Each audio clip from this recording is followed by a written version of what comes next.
नैनं छिन्दन्ति शस्त्राणि नैनं दहति पावका न चैनं क्लेहयन्त्यापो न शोषयति मारुतः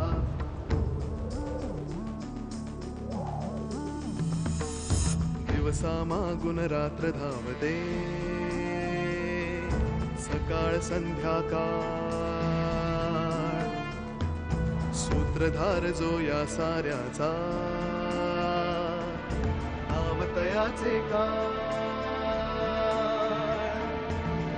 तयाच्या मनात दडले नकळे कधी कुणा क्षणात होते संभव सारे क्षणापूर्वीचे असंभव असंभव असंभव असंभव हिनं निखिलच्या मरणाचं भाकीत केलं होतं. काय? तू गाडी घेतलीस? जिजूंची. म्हणजे तू गाडी चालवायला शिकलीस? अभिमान. निखिलचा मृत्यू आपल्यामुळे झाला अशी विनाकारण बोस त्यांनी मनाला लावून घेतली. फोन जर निखिलने घेतला नसता ना तर निखिल आज असता. खूप गुणी मुलगी आहे नाही शुभ्रा? मला तुझ्यासारखी पटकन मतं बदलता येत नाहीत.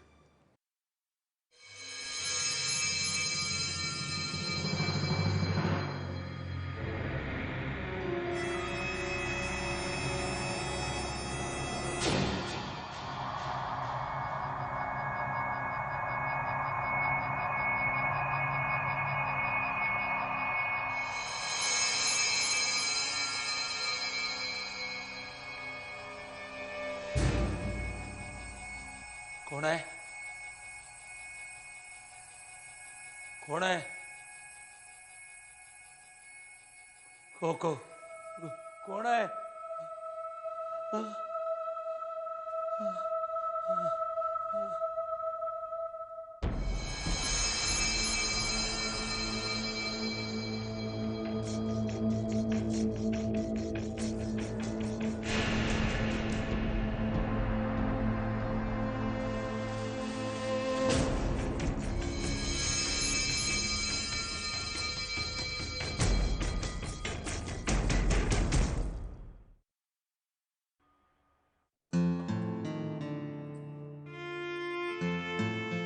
का हो डोकं दुखतंय? चेपून देऊ? नाही नको. तूही दमलीच आहेस की दिवसभर. काय माहितीये सुद्धा, हा शारीरिक थकवा नाही आहे, मानसिक थकवा आहे. हे सगळं काय झालं, पुढे काय होणार आहे, डोक्याला भुंगे आहेत का विचार करून. तुम्हाला एक महत्वाची गोष्ट सांगायची होती पण तुम्ही थकला असाल तर झोपा, आपण उद्या सकाळी बोलू. नाही सांग की. आज काय आणि उद्या काय, आता असंच चालू राहणार. बोल. आज दुपारी ना शुभ्राला बाळभाऊजींच्या घरी चक्कर आली होती. चक्कर म्हणजे बेशुद्धच पडली होती ती. अगं काय सांगतेस काय तू? मग मी कुठे होतो तेव्हा? नाही, ही गोष्ट माझ्याशिवाय कुणालाच माहिती नाहीये. मी किचनमध्ये गेले ना तर शुभ्रा अशी फरशीवर पडलेली होती. मी घाबरून गेले हो, पण तोंडावर तिच्या पाणी मारलं ना तर ती आली लगेच शुद्धीवर. अगं पण तू मला नाही का सांगायचं? आपण अहो ऐका तर खरं. ती मला काय म्हणाली की पुन्हा तिच्या डोळ्यासमोर काही गोष्टी दिसायला लागल्या तिला. म्हणजे काय ते नीटसं तिला आठवत नाही पण ती काळी गाडी दिसली तिला पुन्हा. आणि आता म्हणे ती अशी वेगात नव्हती तर एका जागेवरच उभी होती. बाकी काही तिला कळलं नाही, काहीतरी असं विचित्र दिसलं आणि एकदम तिची शुद्ध गेली. तिला डॉक्टरकडे जायला हवं. अहो मी म्हंटल तिला पण तीच नको म्हणाली आणि नंतर अगदी नॉर्मल होती हो. का असं का होत असेल तिला? हा काय आजार म्हणायचा की? मला असं वाटतं वसुधा की तिला सायकियाट्रिस्टची गरज आहे. म्हणजे या सगळ्या ज्या गोष्टी आहेत ना त्या ब्रेनशी रिलेटेड आहेत. या गोष्टीला प्रॉपर ट्रीटमेंटच व्हायला हवी ना. नाही तर या सगळ्याचा भोग तिला बिचारीला आयुष्यभर भोगावं लागेल का? आणि या सगळ्याचा परिणाम तिच्या तब्येतीवरती होईल ना. मग तुम्ही जरा आधीशी बोलाल का? बोलतो ना, आधीशी बोलतो. पण अडचण एवढीच आहे की आपण ट्रीटमेंट सुरू करायची आणि त्याचं अमेरिकेला जायचं ठरायचं, म्हणजे ट्रीटमेंट अर्धवट राहील ना. पण मग तसं त्या डॉक्टरांनाच विचारता येईल ना की असं झालं तर काय करायचं. बरोबर आहे तुझं. बोलतो मी आधीशी.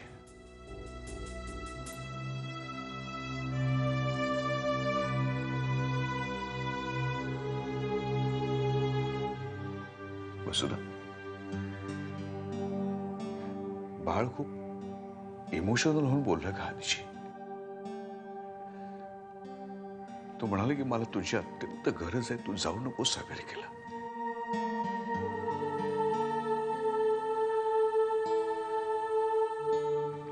मग आधी तयार झाला नाही. तो असं एकदम कसा तयार होईल? सगळेच निर्णय काही आपल्याला भावनेच्या आहारी जाऊन नाही घेता येत ना.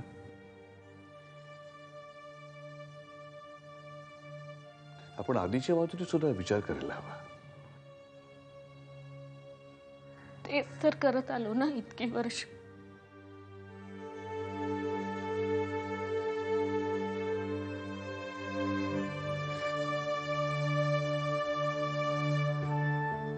पण आधी आणि बाळभाऊजींच्या मधला दुरावा संपला हे बरं झालं नाही.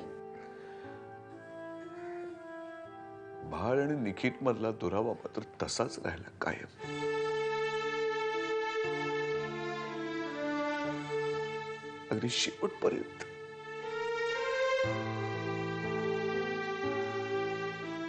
आणि हा सल घेऊन बाळला सगळं उरलेलं आयुष्य काढावं लागणार.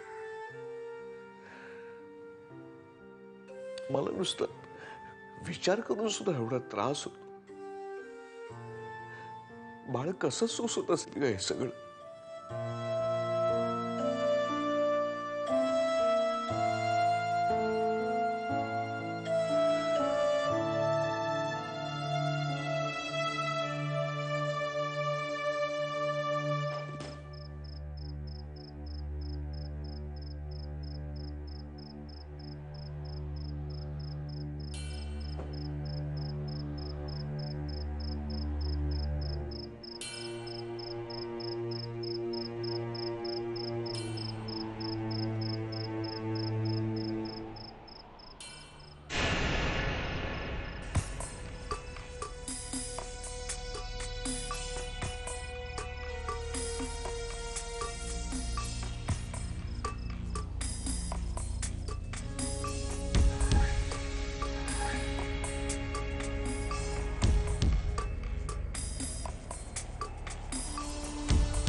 Hello I,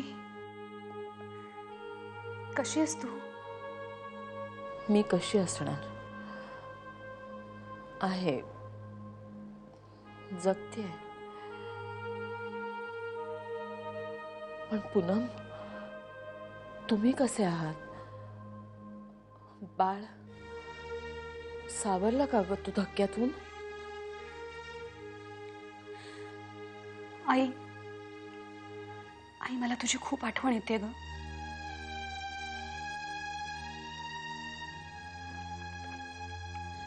I'm missing you a lot. I need you. हो पूनम, मला सुद्धा कळलं ना तेव्हा वाटलं की पळून यावं तुझ्याकडे. आई तुला कसं कळलं निखिल बद्दल? अगं आधीचा फोन आला होता प्रियाला माझ्या समोर, ती इथेच होती तेव्हा. प्रिया, आई त्या मुलीने इतका त्रास दिलाय ना आम्हाला. काय केलं तिने? काय केलं? तिने इथे येऊन खूप मोठा तमाशा केला. निखिलला जाऊन काही तास सुद्धा झाले नव्हते आणि आई या मुलीने सुलेखावर नको नको ते आरोप केले ग. सुलेखावर? पूनम माझा ऐक, मला इथे फार वेळ बोलू देणार नाही, पण मला कल्पना आहे प्रिया काय बोलली असेल त्याची. आणि ती बोलली आहे ना ते सगळं खरं आहे, विश्वास ठेव. काय? पूनम, सुलेखाबद्दल अशा अनेक गोष्टी आहेत त्या आजपर्यंत आपल्याला माहित नव्हत्या. सुलेखाच्या भूतकाळाबद्दल मला अशा काही गोष्टी कळल्यात की आई प्लीज. पूनम, पूनम, पूनम, पूनम अगं.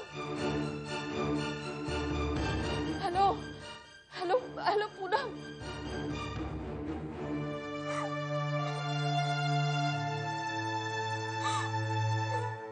Hello, may I speak to Sulekha, please?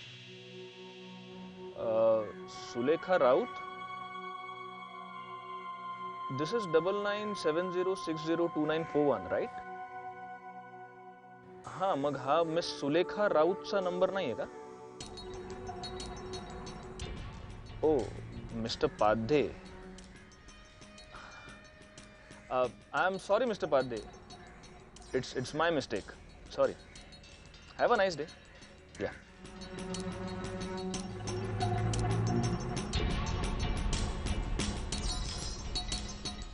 खोटा नंबर दिलास,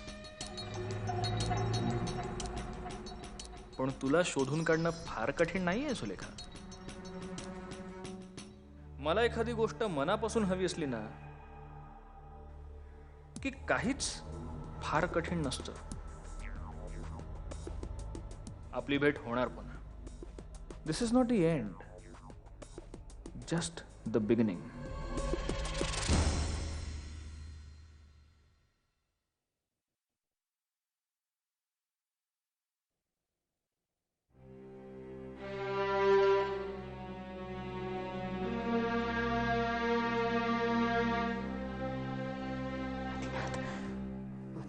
काय झालं इथे का बसलात तुम्ही?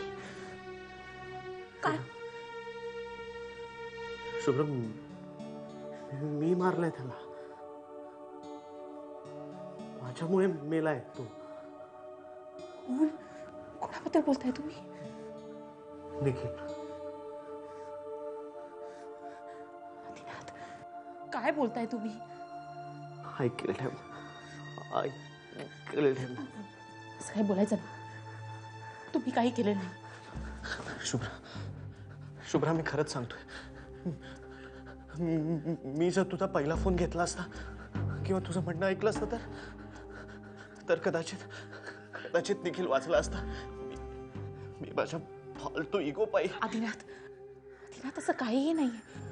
तुम्ही स्वतःच्या जीवाला घोर लावून घेऊ नका. नाही शुभ्रा, मी खरंच सांगतोय. मला सुलेखा म्हणाली. काय म्हणाली सुलेखा? ती म्हणाली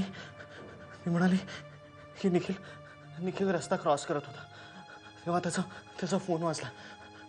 तो फोन घ्यायला तो थांबला आणि तो फोन माझा होता शुभ्रा. तो मी फोन केला होता तो शुभ्रा. मी जर त्याला आधीच फोन केला असता तर. आदिनाथ प्लीज. नाही आदिनाथ प्लीज. तुम्ही जाणून बुजून काहीही केलेलं नाही. निखिल फोन घेण्यासाठी रस्त्यात थांबला असं सुलेखाचं म्हणणं आहे ना. ते म्हणणं चूकही असू शकतं. नाही. हे बघा, मला सांगा तुम्ही निखिलला का फोन करत होता? त्याचा जीव वाचवण्यासाठीच ना. मला माहितीये तू माझी संपत्ती काढण्यासाठी बोलते. नाही आदिनाथ, प्लीज शांत व्हा. रडणं थांबवा आधी. तुम्ही काहीही केलेलं नाही. काहीच. माझ्याकडे बघ. विश्वास ठेवा माझ्या, तुमच्यामुळे काहीही झालेलं नाही. नाही शुभ्रा, नाही, मी नाही जगू शकत. मी नाही जगू शकत. काहीच केलेलं नाही आधी, काहीच केलेलं नाही.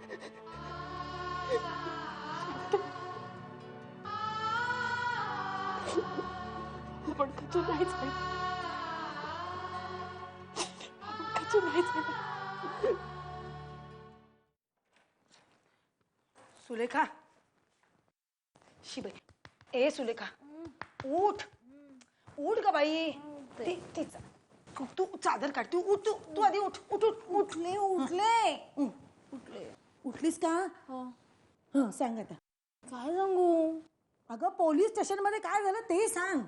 हा ते काय झालं? काय नाही, रुटीन चौकशी झाली. मग काय झालं कसं झालं विचारत होते. मग तो तो तो होता का तिथे? तो कोण तो? तो ग गाडीचा मालक मेला.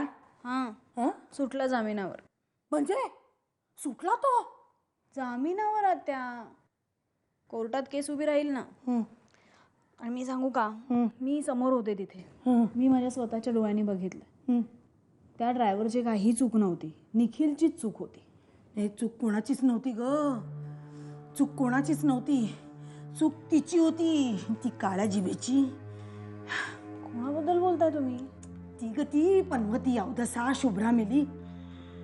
तुला माहितीये, तिला निखिलचा मृत्यू आधीच कळला होता म्हणे.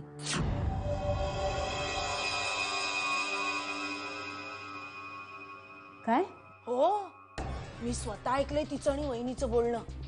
तिच्या बोलण्यामुळेच गेला आपला निखिल. असं एक एक करून सगळ्यांचा जीव घेईल ती एक दिवस, तेव्हा जीव शांत होईल त्या अवदसेचा. पण मी काल चांगली सोडली तिला. म्हटलं इकडे आजूबाजूला फिरकशील तर खबरदार. काय गोडगोड बोलण्याची नाटकं करते, कसली भुरळ घालते. पण मी चांगलं खडसावलं तिला. मी म्हंटल तुझी डाळ मी इथे शिजू देणार नाही, माझ्या इथे तुझं काहीही चालणार नाही. निखिलचा मृत्यू आधीच कळला होता म्हणे. निखिलचा मृत्यू आधीच कळला होता म्हणे. निखिलचा मृत्यू आधीच कळला होता म्हणे. बोल रे विष्णू, काल तुझ्या फोनची वाट बघत होतो मी. मला काल जरा पोचायला उशीरच झाला. गाड्या उशिरा धावत होत्या ना, आणि वाड्यावर आलो तर सगळा पसारा होता. मग लगोलग कामालाच लागलो, त्यात विसरून गेलो. मालक, एक महत्वाचं, म्हणजे तसं अजबच आहे, पण काय झालं आता? काल रात्री मी झोपायला जात होतो तर बाहेर मला कसला तरी प्रकाश दिसला. पाहिलं तर भुयाराच्या दिशेने तो प्रकाश येत होता. भुयाराच्या? हो. तिथे जाऊन बघतो तर काय, कुणीतरी तिथे एक कंदील ठेवला होता. भुयाराच्या आत कंदील? मला कळेच ना. आसपासची जागा स्वच्छ करून ठेवल्यासारखी वाटत होती आणि मध्ये कंदील. पण आजूबाजूला कुणीच नाही. मी थोडा वेळ वाट पाहिली, कुणीतरी असेल तर येऊन घेऊन जाईल ना. तर कोणीच आलं नाही. याचा अर्थ काय आहे मालक? आपल्या अपरोक्ष कोणीतरी वस्तीला आलं असणार तिथे. काय म्हणता? कोण असेल? नीट लक्ष देऊन राहा. कदाचित एखादा भुरटा चोरही असू शकतो. हवं तर जवळच्या पोलीस स्टेशनला जाऊन इन्स्पेक्टर साहेबांना वर्दी दे. आणि सगळ्यात महत्वाचं म्हणजे स्वतःला जप. विनाकारण धोका पत्करू नकोस. कळतंय का? हो. आज रात्री बघतो ना कोण फिरकतोय का ते, आणि मग उद्या तुम्हाला कळवतो. श्रीराम श्रीराम.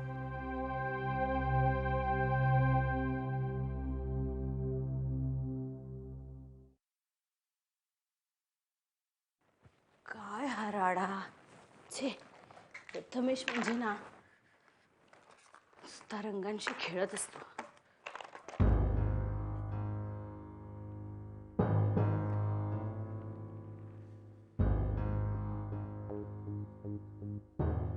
राधा, मी चलतो ग. अरे हो, आणि आज दुपारी बाळकाकाकडे जाणार आहे मी. तुझं काय, तू येणार आहेस का? नाही, मी फोन करेन नंतर तुम्हाला. चल चल, येतो मी. एक मिनिट थांबा. काय आहे? तुम्ही निखिलच्या ऍक्सिडेंट बद्दल प्रथमेशशी काही बोलला होतात का? नाही, आपलं ठरलं होतं ना त्याला काही सांगायचं नाही म्हणून. आणि सांगायचं ठरवलं जरी असतं तरी आमच्यात कम्युनिकेशनचा केवढा मोठा लोचा आहे ठाऊक आहे ना तुला. चल मी निघतो आता. एक मिनिट थांबा. हे चित्र पाहिलं?